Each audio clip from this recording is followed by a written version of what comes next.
그러므로 형제들아, 주께서 강림하시기까지 길이 참으라. 보라, 농부가 땅에서 나는 귀한 열매를 바라고 길이 참아 이른 비와 늦은 비를 기다리나니.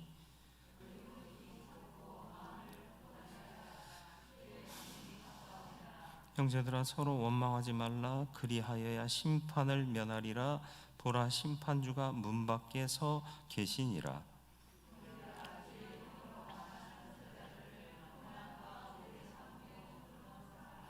보라, 인내하는 자를 우리가 복되다 하나니, 너희가 욥의 인내를 들었고 주께서 주신 결말을 보았거니와 주는 가장 자비하시고 긍휼히 여기시는 이시니라. 아멘. 오늘도 말씀의 자리, 기도의 자리에 나왔사오니 말씀 듣고 기도하게 하시고 기도한 것들이 주 뜻 안에서 이루어지는 복을 누리게 하여 주옵소서.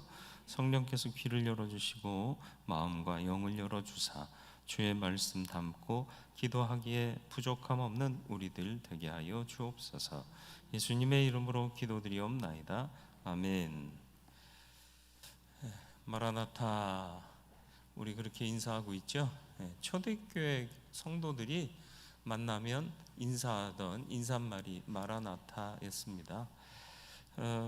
인사는 단순히 사람이 해야 할 도리라는 표현으로 한문에서 사람 인자의 일사자, 마땅히 해야 할 사람의 일이다 해서 인사라고 얘기를 하는데, 인사에는 상당히 많은 의미가 축약되어 있습니다.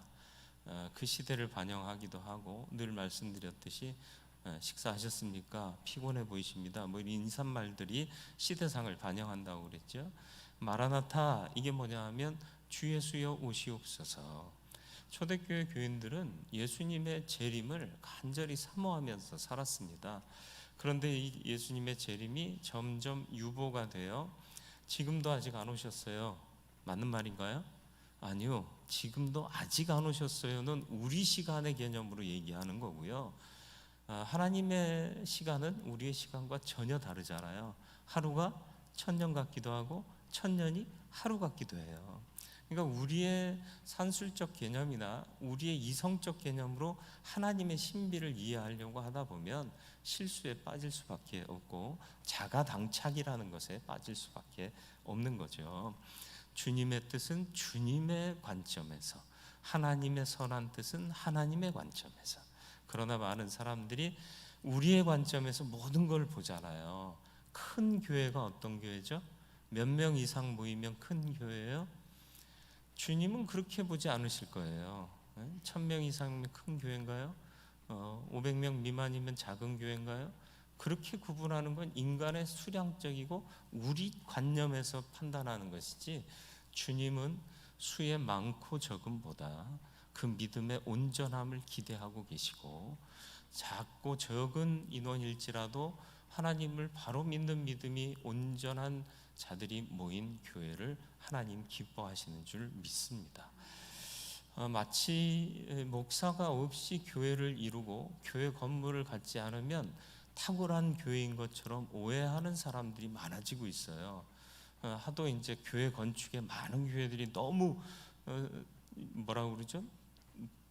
비용을 많이 지불하고 있다라고 판단하고 있고, 또 목사의 전횡이 많다라고 보고 있기 때문에 그렇습니다. 그러나 목자 일은 양처럼 유리하지 않도록 주께서 사도들을 세우시고 그 사도들의 전통을 이어가며 목양자를 세우셨다라는 것을 우리가 믿음 안에서 보면 이게 하나님의 뜻이구나 하는 것을 발견할 수가 있습니다. 물론 그렇습니다. 교회를 너무 화려하게 치장하는 것은 옳지 않습니다. 왜냐하면 여기는 성전이 아니고 예배당이기 때문에 그렇습니다. 목사님들 모인 데서도 목사님들이 자꾸 성전 이런 표현을 자꾸 써요. 성전의 의미가 없지는 않아요. 그러나 이곳은 예배하는 예배당입니다. 장소일 뿐이지 이곳이 하나님의 임재를 요구하고 필연적으로 있게 하는 성전은 아니다라는 것을 이해하시길 바라요. 하나님의 임재는 어디로 임하시게 되는가? 여러분 어떻게 생각하세요? 주께서 원하시는 곳으로 임하셔요. 주께서 원하시는 곳이 어디겠어요? 주께서 기뻐하시고 즐거워하시는 곳이요. 우리 교회는 주님께서 보시기에 즐거워하시고 기뻐하시는 교회인가? 이게 우리의 정체성을 확인하는 첫 번째 요소가 돼야 돼요. 잘 지어졌고 리모델링이 잘 돼 있고 오디오 시스템이 잘 돼 있고 비디오 시스템이 잘 돼 있고 교육 시스템이 잘 돼 있고, 이게 주님의 임재를 가능케 하는 것이 아니라 간절히 사모하는 마음들이 있느냐, 주님 뜻이라면 순종할 각오로 모인 자들이 있느냐, 그것이 성도를 가늠하는 기준인데, 과연 그것에 합당하여 주님이 오시면 기쁘시게 임하실 수 있는 자리가 된다면 주님이 임하시는 온전한 교회가 될 줄 믿습니다. 하나님의 나팔소리 천지진동할 때 내 이름이 불려지면 참 행복하고 감사할 거예요. 그러나 내 이름이 불려질 거라는 확신이 없는 사람은 슬피 울며 이를 갈 수밖에 없을 겁니다. 저와 여러분들은 하나님의 나팔 소리가 날 때 기뻐할 자가 될 것이냐, 이를 갈 자가 될 것이냐, 좀 진지하게 생각해 봐야 할 줄 믿습니다. 그날이 언제죠?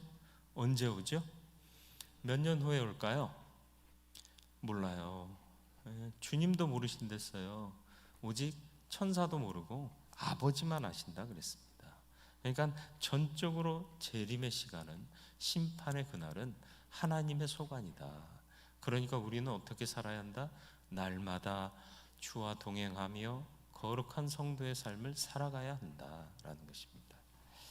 오늘 본문 8절 말씀에 보니까 뭐라고 말씀하시느냐? 너희도 길이 참아 마음을 굳건하게 하라. 주의 강림이 가까우니라. 멀지 않습니다. 우리는 멀다고 생각해요. 그러나 가깝습니다. 그렇기 때문에 우리는 주의 재림을 더욱 사모하며 기다리는 마태복음에 나온 슬기로운 5 처녀와 같이 주의 재림을 잘 준비하는 성도가 되어야 할 줄 믿습니다. 소망이 클수록 그 소망을 따라 인내하게 됩니다.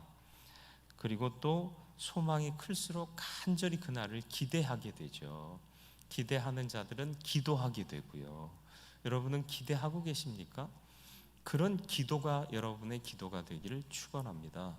먹고 살게 해주세요. 좋은 집 가게 해주세요. 좋은 직장 가게 해주세요. 이런 기도가 정말 큰 의미가 있는 기도일까요? 주님, 난 주님을 기대합니다. 주님이 약속한 그날을 기대합니다.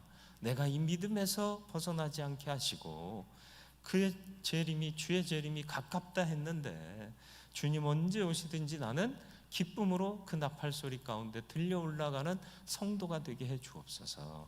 오늘 하루의 삶도 나는 성도로 살게 하여 주옵소서.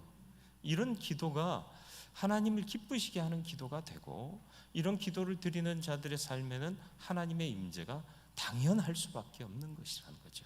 그리고 이런 기도를 고백하고 드리는 자들의 모임 가운데 주님이 오시지 않을 이유가 없다라는 것입니다. 로마서 13장 11절, 또한 너희가 이 시기를 알거니와 자다가 깰 때가 벌써 되었으니 이는 이제 우리의 구원이 처음 믿을 때보다 가까웠음이라. 이 구원이 가깝다는 게 뭐예요? 주님의 재림이 가까워지고 있다. 그러니까 깨어라. 깨어있기가 쉬워요, 어려워요? 참 어려워요. 피곤한 인생길에 지치고 넘어지고 권하여 쓰러지는데 잠들 수밖에 없는 그런 상황 속에서 깨어있다는 거 쉽지 않습니다. 고3 때요, 제일 힘들었던 게 뭘까요? 가족들은 다 자는데 나 혼자 이 공부를 가지고 밤새기도 하고 뭐 새벽 늦게까지 불 켜놓고 책을 들여다봐야 되는 거 너무 쓸쓸하고 외롭더라고요. 그래서 저희 어머니는 항상 제가 잘 때까지 그냥 불 켜놓고 계시는 거예요. 주무시다가 또 깼다가, 그러면서 내가 너와 함께 하고 있다, 이런 그런 액션을 취해 주셔서 얼마나 감사한지 몰라요. 그때는 몰랐어요. 지금 생각해 보니까 그게 얼마나 큰 희생인지 몰라요. 어머니가 할 일이 얼마나 많으세요. 또 아침 일찍 일어나서 새벽밥 먹고 나가야 될 식구들 밥 챙겨야죠. 설거지해야죠. 집 청소해야죠. 그러다 보면 하루 다 가죠. 예, 피곤해요. 피곤한데도 자식이 대학 가려고 준비한다고, 공부한다고, 혼자 외롭지 말라고 불 켜놓고, 이게 어머니의 사랑 아니겠습니까? 하나님의 사랑도 그거 같죠. 물론 그걸 얘기하려는 건 아니고요. 혼자 깨어 있다는 거 쉽지 않은 일입니다. 깨어 있다라는 것 자체가 쉽지 않아요. 영적으로 깨어 있기는 더 어렵습니다. 왜냐하면 많은 사람들이 저쪽으로 가요. 왜요? 길이 넓고 찾는 이가 많기 때문에. 그런데 천국 가는 길은 어떻다고요? 좁고 협착하여 찾는 이가 적어요. 그러니까 가면서도 두려운 거예요. 이 길이 맞아? 야, 별 사람들 잘 안 보이는데 우리가 걷는 이 길이 맞아? 이 길 맞아?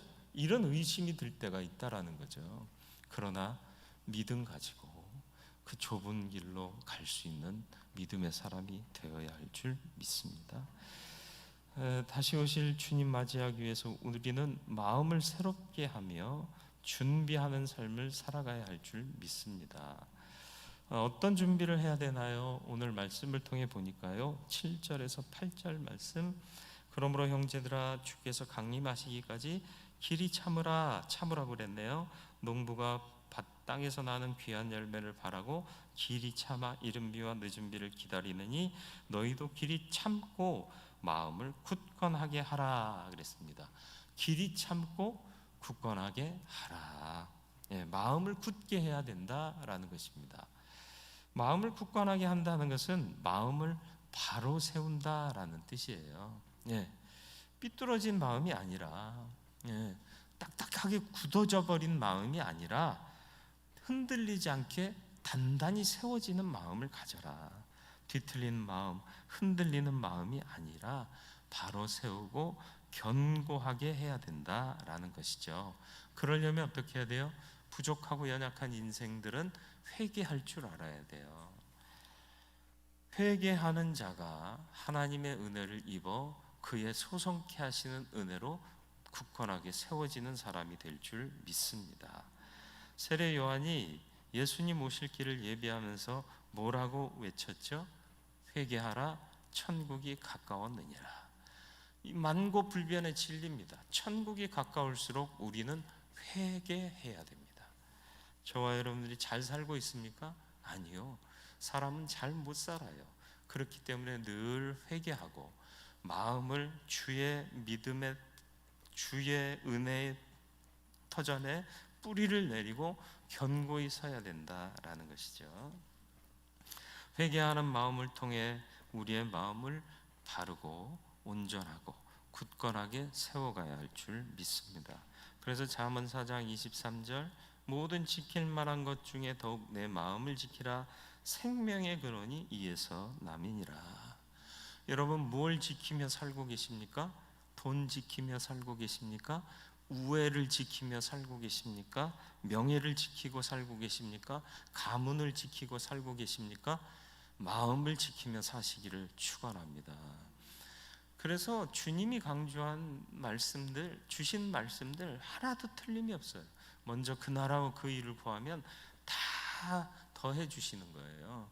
그러니까 우리는 다른 것에 집중하지 말고 마음을 굳건하게 하고 주님 뜻에 우리를 세워갈 수 있는 그 세우는 마음을 분명히 할 수 있기를 바랍니다. 그래서 무엇보다도 마음을 지키는, 그리고 마음을 굳건하게 세우는 저와 여러분들의 삶이 되기를 주님의 이름으로 축원을 드립니다. 그러면 세상에서 루저가 될 것 같죠? 아니요. 하나님은 그렇게 방치하지 않으십니다. 요셉의 스토리를 우리가 알잖아요. 욥의 스토리를 우리가 알잖아요. 마음 하나 반듯하게 주님 안에서 지켰더니 하나님이 책임져 주시고 하나님이 필요에 따라 사용하시더라. 물론 어떤 정치적인 영향력이 큰 사람이 되고 유명한 사람이 되고 권력자가 되고 그렇게 사용하신다는 게 아니에요. 그때에 맞게 사용하신다. 때에 따라 하나님의 역사에 맞게 사용하신다. 하나님께 쓰임 받는 건 놀라운 영광 아닌가요? 그런데 우리는 여기서도 우리의 가치 개념으로 성패를 결정해요. 정치적인 영향력 갖고 큰 기업을 이루고 많은 돈을 벌고 이게 복이라고 생각하고 성공이라고 생각해요. 그렇지 않습니다. 우리의 성공 개념은 하나님의 손에 붙들린 바 되어서 하나님의 선하신 뜻을 따라 쓰임 받느냐의 문제예요. 그런 순전한 믿음이 굳건히 세워지기를 주님의 이름으로 축원을 드립니다. 두 번째로는 9절 말씀이요. 형제들아 서로 원망하지 말라. 그리하여야 심판을 면하리라. 심판의 날, 주님의 재림의 날에 서로 원망하지 않아야 된다라는 것이죠. 그리고 이것을 더 강조하면서 뭐라고 말씀하세요? 보라, 심판주가 문 밖에 서 계시니라. 임 밖에 있다라는 뜻이에요. 그러니까 서로 원망하지 말라. 왜 원망하게 되죠? 내 기준에 못 맞추니까 원망하는 거예요. 사람은 자기의 기준이 다 있어요. 그런데 서로의 기준을 자꾸 강요하고 주장하다 보면 합일점이 없어요. 하나님의 기준에 맞춰가야 되는 거죠. 이스라엘 백성들이 광야에서 하나님의 심판을 많이 받았습니다. 왜 그랬다고요? 고린도전서 10장에 보면 이스라엘 백성들이 하나님의 심판을 받은 세 가지 큰 이유가 나오죠. 우상 숭배, 음란, 그리고 원망이었습니다. 서로 원망하다 심판을 받았다는 얘기예요. 조금만 불편하고 어려움이 닥치면 이스라엘 백성들이 광야에서 원망했습니다. 누구를? 눈에 보이는 모세를. 그런데 모세를 원망하는 것은 곧 그를 세우신 하나님을 원망하는 것이 되더라라는 것이죠. 그것이 그들의 멸망의 이유였다. 우리 안에 원망이 가득하면 그 마음으로는 주님을 모실 수 없습니다. 원망하는 마음에는 사랑의 마음이 없어요.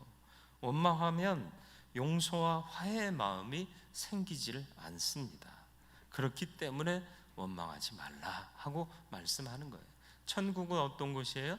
원망, 시비, 질투 이런 것이 있는 곳이 아니다라는 거예요. 온전한 하나님의 사랑만이 있는 곳인데 거기에 들어갈 조건을 우리가 갖추고 있느냐, 이걸 점검하라는 얘기입니다. 그래서 성경은 우리에게 원망하는 마음을 버리라 하고 말씀하고 있습니다. 같이 지내보면 너 때문이야 그러면 굉장히 스트레스 받아요. 아유 미안해, 내가 이걸 미처 몰랐네. 이런 사람이 있으면 오히려 나도 미안해져요. 그죠? 내가 잘못했는데 아이고 내가 이걸 여기다 놔서 네가 물을 쏟았네. 이러면 내가 실수했는데도 마음의 위로가 되면서 오히려 또 내가 아니야 이건 내가 부주의해서 그런 거야. 내가 실수해서 미안해. 그러면서 서로 용서해 달라고 하면 다툴 일이 없어요. 근데 물을 엎질렀어요. 해필이면 여기다 갖다 놔가지고 여기밖에 자리가 없어? 네가 부주의해갖고 그런 걸 왜 거기 있다고, 항상 물은 거기 있었잖아. 이러면 접점이 없어요. 화해의 접점도 없고 평강도 없어요. 보기만 하면 그냥 으르렁거리고 마음은 불편하고. 원망하는 마음을 버리고 서로 화해하고 용납할 수 있는 마음이 우리 안에 있어져야 문 밖에 계신 주님, 심판주로 와 계신 주님이 들어오실 때 우리는 부끄러움 없이 맞이할 뿐만 아니라 천국에 들어갈 수 있는 자가 될 줄 믿습니다. 그래야 심판을 면하리라 그랬어요. 원망하지 않아야 심판을 면한대요. 원망하는 마음이 여전히 있다면 심판받는다라는 말과 똑같다라는 거죠. 원망 피하기, 원망 안 하기 쉽게요, 쉽지 않게요? 정말 쉽지 않아요. 누구나 다 내가 안 했다 하고 싶어요. 실수에는 내가 안 했다, 또 자랑거리는 내가 했다, 이렇게 되기를 원하는 게 인간의 본성인지라 그것을 극복하는 것은 쉽지 않아요. 그러나 그것을 극복해야 되는 것이 믿음을 가진 자들의 삶이다. 그러니까 믿음이 쉬운 일이 아니에요. 예수만 믿으면 구원받아요? 다 속아서 우리 예수 믿은 거잖아요. 아니에요? 예수만 믿으면 천국 간다며. 난 그래서 예수 믿었는데 믿다 보니까 해야 될 일도 많고 참아야 될 일도 많고 변화돼야 할 일도 많고 손해를 봐야 될 일도 많고 각오해야 하고 결단해야 될 일도 많고 뭐 일이 많아. 이런 줄 알았으면 불교로 갈 거를. 아니에요. 참된 생명이 여기 있어요. 그렇기 때문에 여기서 희생하고 손해봐도요 아무 걱정 없어요. 아무 두려움이 없어요. 산 위에서 부는 바람, 시원한 바람, 그 바람은 좋은 바람, 고마운 바람, 그렇게 느끼세요? 아니요. 지금 바람 불면 아이씨 왜 바람이 불고 그래, 옷도 얇게 입고 나왔는데 짜증나게, 이렇게 되잖아요. 그런데 열심히 일하고 땀 흘린 사람에게 불어오는 바람은 시원하다, 이런 느낌 주는 거예요. 무슨 말 하려는지 아시겠죠? 인생 사는 동안 땀 흘리고 수고하고 또 참고 인내하고 하는 것들이 쉽지 않은 일이지만 하나님의 은혜의 바람이 불어오면 넉넉한 위로가 되고 기쁨이 넘치게 되는 거예요. 근데 아무것도 안 하고 고상하게 패션을 생각하면서 인생 폼나게 살려고 이렇게 다 얇게 입고 다니는 멋쟁이들은 바람만 불면 아이씨 바람은 왜 불고 거시기요, 이렇게 얘기하게 돼요. 이런 마음 갖게 된다는 거죠. 저와 여러분들이 은혜의 바람을 어떻게 맞이할 사람인가? 나는 과연 힘쓰고 애쓰는 걸 피곤하고 손해보는 일로 생각하는가? 아니면 의미 있는 일로 행복을 주시기 위한 하나님의 과정으로 인정하고 있는가? 돌아볼 수 있기를 바라고, 그런 마음으로 원망하지 않고 감사할 수 있는, 그리고 서로 이해하고 용납하고 용서하며 살아갈 수 있는 믿음의 공동체를 이룰 수 있는 성도가 되기를 주님의 이름으로 축원을 드립니다. 마지막으로 인내해라. 10절로 11절 말씀이, 형제들아 주의 이름으로 말한 선지자들을 고난과 오래 참음의 본으로 삼으라. 참는 것도 힘든데 오래 참았대요. 오래 참아야 되는 게 믿음인 거예요. 보라, 인내하는 자를 우리가 복되다 하나니 너희가 욥의 인내를 들었고 주께서 주신 결말을 보았거니와 주는 가장 자비하시고 긍휼히 여기시는 이시니라. 욥만큼 고난당한 사람이 세상에 있을까요? 자식들 다 잃어버렸어요. 아내도 자기를 인정해 주지 않아요. 남자는 아내가 인정해줘야 세상에서 기피고 살 수 있어요. 이건 만고불변의 진리입니다. 그런데 그 아내가 저주하고 죽어라, 이런 말을 해야 되니 마음이 얼마나 불편했겠어요. 뿐만 아니라 자녀들 다 죽었어요. 재산이 다 날아갔어요. 그러고 있었어도 그나마 괜찮은데 온몸에 욕창이 생기고 두드러기가 생겨서 기왓장으로 긁을 정도였다잖아요.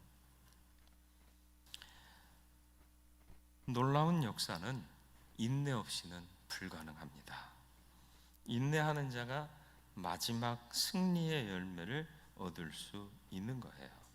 그래서 야고보서 1장에서는 너희는 인내를 온전히 이루라, 이렇게 말씀합니다. 기도 응답을 받으려 해도 인내가 필요합니다. 기다려야 합니다. 성도에게는 포기하지 않는 믿음, 인내하는 기다림이 반드시 필요하다는 것을 잊지 마시기를 축원합니다. 믿음의 길을 걷다 보면 어려울 때도 있어요. 왜 없어요? 같이 사는 삶인데. 사람들 때문에 시험 들 때도 있어요. 또 의심이 들 때도 있고요. 위기가 찾아올 때도 있습니다. 그럴 때 인내하고 참고 견디는 자가 진정한 신앙의 승리자가 될 것임을 잊지 마시길 바라야 돼요. 우리가 잘 아는 말씀 갈라디아서 6장 9절, 우리가 선을 행하되 낙심하지 말지니 피곤하지 아니하면 때가 이름에 거두리라. 하나님의 때를 기다리시고 선을 행하고 있는 이 믿음의 길을 낙심하거나 피곤해하지 않기를 주님의 이름으로 축원을 드립니다. 그래서 피곤하지 않으려면 어떻게 해야 되죠? 그날의 피로는 그날에 푸셔야 돼요. 바카스 드시고. 그게 아니고 우리는 하루하루를 주님께 맡기는 삶으로 피곤을 풀어야 해요. 시작하기 전에 주님의 선하신 인도를 구하고, 그리고 하루를 마감하면서 주님께서 이후의 모든 일들을 주장하시고, 오늘 주께 맡긴 나의 삶이 부족하고 연약하였을지라도 하나님께서 평강의 쉼을 주시고 내일은 새 힘을 얻어서 또 하루를 시작하게 하실 줄 믿습니다 하고 기도하면서 하나님의 새 힘 주심을 덧입어 승리하는 믿음으로 살아가야 할 줄로 믿습니다. 인생은 쉽게 끝나지 않을 겁니다. 우리 앞에 닥쳐진 문제도 쉽게 끝나지 않을 수 있습니다. 그때 필요한 것이 바로 인내라는 것을 잊지 마시고 인내할 줄 아는 믿음의 사람 되시기를 축원합니다. 내가 가진 소망이 얼마나 큰 것인가를 돌아보시길 바라요. 소망이 큰 사람은 인내해요. 정말 공부 열심히 해가지고 좋은 자기가 원하는 목표를 이루고 싶어하는 애들은요, 개똥아 놀자 그래도 안 놀아요. 얼마나 놀고 싶어요 애들이. 그런데도 큰 소망과 비전이 있는 사람은요, 그런 유혹을 이겨내요. 참아내요. 인내해요. 그래서 결국은 자기의 꿈을 이루게 되는 거죠. 렘브란트라는 화가가 있어요. 문화생들이 막 그림을 배우려고 왔어요. 한 제자가 물었어요. 선생님 같이 위대한 화가가 되려면 어떻게 하면 될까요? 물론 하나님이 주신 달란트가 있으면 더 좋아요. 그러나 렘브란트는 뭐라고 얘기했느냐? 지금부터 그림을 그리면 되네. 그렇게 대답을 했어요. 그러니까 그림을 그냥 한 번 그려서 히트작을 낼 수는 없다라는 거예요.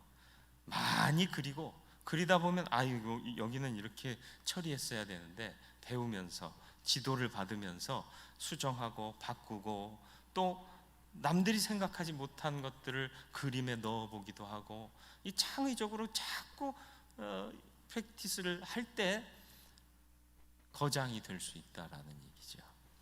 천리길도 한 걸음부터 처음부터 다 되는 인생은 없다라는 거죠. 믿음의 가치는 더더욱 그렇습니다. 어떻게 성자가 될 수 있을까요? 어떻게 하나님의 위대한 일을 감당하는 큰 종이 될 수 있을까요? 지금부터 일하시면 됩니다. 지금부터 내게 주신 일을 성실하게 하시면 됩니다. 그게 하나님이 원하시는 믿음의 삶의 자세인 것입니다. 주님이 오실 날이 가까워지고 있음을 여러분 확신하고 사시기를 바랍니다. 세상에 묻혀 살면서 우리의 시간으로 하나님의 시간을 보지 마시길 바라고, 우리의 가치관으로 하나님의 것을 바라보지 마시길 바랍니다. 믿음을 견고히 하고 굳건히 세우시기를 축원합니다. 원망과 미움을 버리시고요, 사랑, 용서, 화해의 마음을 가지시기를 바랍니다. 그리고 참고 인내하시길 바라요. 우리가 가진 꿈은 세상 그 무엇과도 견줄 수 없는 가장 크고 위대한 소망이요 비전임을 잊지 마시고, 이를 이루기 위해서 인내하고 수고하는 저와 여러분들의 삶이 되기를 주님의 이름으로 축원을 드립니다. 이렇게 사는 자들은 어느 때 심판의 주가 오실지라도 두려움 없이 기쁨으로 주를 맞이할 수 있는 성도의 삶을 살아가는 자가 될 줄 믿습니다.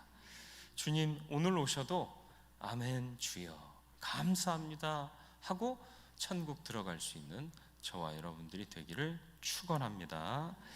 하나님, 우리가 세상 살면서 우리의 시간의 개념과 우리의 가치관을 잃어버린 것은 아닙니까? 세상의 판단, 또 세상에서 배운 우리의 기준으로 하나님의 일들을 보지 말게 하여 주옵소서. 우리는 마라나타의 인생이 되게 하여 주옵시고, 힘들고 어려운 세상살이, 그러나 이것이 참 의미 있는 시간이며 수고임을 잊지 말게 하여 주시어서 은혜의 바람이 불어올 때 누구보다도 감격하고 시원하게 그 바람을 느낄 수 있는 성도가 되게 하여 주옵소서. 원망을 버리게 해 주시옵소서. 내 기준으로 사람 보지 말게 하시고 용서하시고 용납하시며 사랑으로 품으시는 하나님의 마음을 담는 자 되어서 서로 사랑하고 용서하고 화해할 수 있는 마음을 갖는 성도로 살게 하여 주옵소서. 어려운 일이 있습니다. 해결되지 않는 문제들이 있고 갈등을 유발하는 사람들이 있습니다.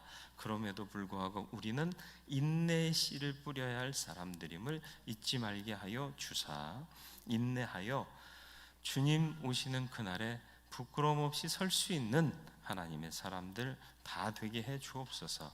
왜냐하면 우리가 가진 꿈은 세상 그 어느 것보다도 더 크고 위대한 꿈이기 때문입니다. 천국을 소망하는 자답게 살게 하여 주옵소서. 예수님의 이름으로 기도드리옵나이다. 아멘.